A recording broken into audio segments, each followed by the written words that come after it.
The Deadpool and Wolverine movie is a hit among fans, and we are all happy with the result. But is it really that good? Or are there details that could have been improved? These are questions we are going to answer. Welcome to Charlie Tales. Today we will review the good and the bad of the movie. As always, I warn that this video contains spoilers, so you have been warned. Ready? Let's go!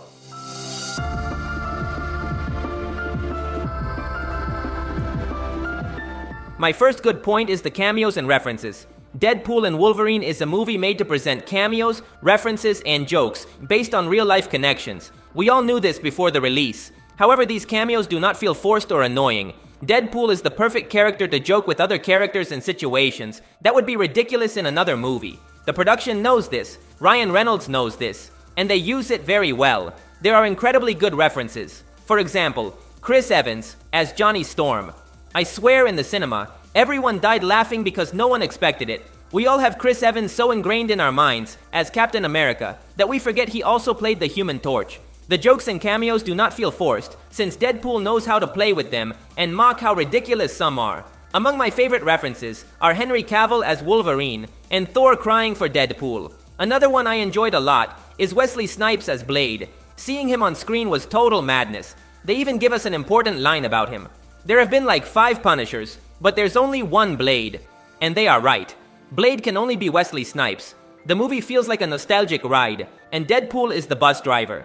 But of course, these cameos are not just aesthetic and empty. They contribute to the story and tell us more about how Deadpool gets from point A to point B.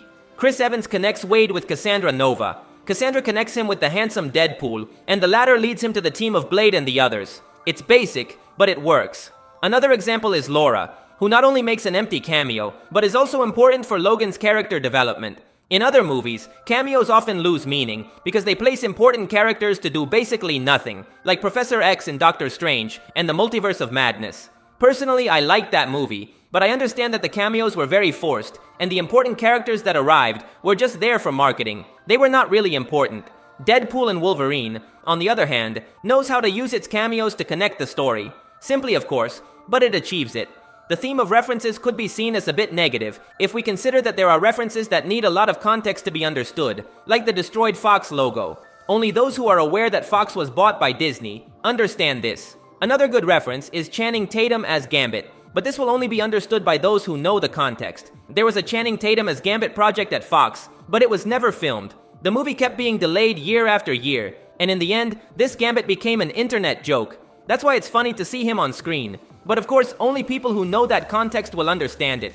A child could never understand this joke. Luckily, this is resolved when we remember that this is an 18+ movie, so everyone in the room is an adult and is aware of superhero news, or can easily understand a joke with the scene's context. My second good point is the relationship between the protagonists, Deadpool and Wolverine, changes the mechanics of the previous movies. This time it's a team story between 2 characters. It's the classic plot of a funny guy annoying his grumpy and serious partner. And the truth is, this formula fits perfectly. There couldn't have been a better choice for Deadpool 3. In all the scenes, it feels like their personalities clash to solve a situation, and this conflict is fun. But despite everything, when it comes to the moment of truth, they put aside their differences and complement each other very well. In real life, Ryan Reynolds and Hugh Jackman are friends, and it shows on screen.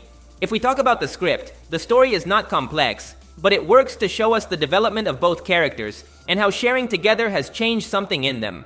Logan started the story as a lost and hopeless man, but thanks to this adventure, he was able to rise and regain the desire to fight for someone.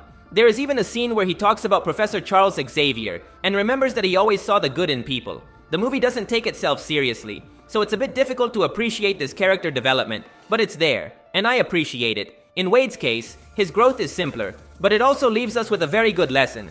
He starts the story desperately searching for his destiny, his purpose. However, from the beginning, he knows that his family is the most important thing in his life, beyond any glorious destiny as a hero. This mentality does not change in Wade, but it takes on greater importance at the end when someone has to sacrifice themselves to stop Cassandra Nova. Initially, Logan wanted to sacrifice himself, and this would have worked great for Wade, as he would recover his family without any problems. But Wade, at the last minute, punches Logan and takes his place. By this point, Wade already considers Logan part of his family and doesn't want him to die. The situation is important because Wade is willing to leave his whole family as long as no one dies, not even Logan, who is someone he just met. It's a powerful sacrifice in its way. There is no greater love than the one who gives his life for his friends. But now let's go with my bad point of the movie. It was hard to find something, but if I have to choose, it would be the change in the saga's style. Don't get me wrong, Deadpool is a saga that has maintained its comedy and violence in all the installments. This third movie is no exception. The story is for adults, and it shows. However, there are changes. For example, the aesthetics changed the way we see violence. The movie feels more fantastical than the previous ones. In the first movies, there was also blood, but since they had less budget, it felt a bit more real and dirty. On the other hand, in Deadpool and Wolverine, blood explodes everywhere in an exaggerated way, almost like juice. Johnny Storm's death is a good example. Cassandra Nova rips his skin off, and it's very bloody, but it was so exaggerated that it felt almost cartoonish and full of CGI. Although this death does fall into the category of an adult movie, it felt a bit more fantastical, and that takes away a bit of the essence of the first movies. In Deadpool 1, we had a very memorable moment when Wade cut his hand in front of Colossus. I think we all remember that scene precisely because it is very unique in the movie. It stood out because there aren't many moments like that, and I'm not just referring to the blood. The aesthetics feel different in general. For example, in the costumes. The new Deadpool suit is more colorful than the first ones. Hugh Jackman's suit contributes to that colorful vision because it is yellow. The first films were also about superheroes, but they tried to touch a dirtier and more realistic aesthetic visually. As for the plot, this is also felt. In the first movie, there were certain themes that felt a bit more serious, like Wade's cancer. He knew he was going to die and leave Vanessa. The theme felt painful and closer to the adult world. In this new movie, they present something similar with the universe being destroyed. This is supposed to be something bigger and more dangerous, but it is also closer to a sci-fi danger.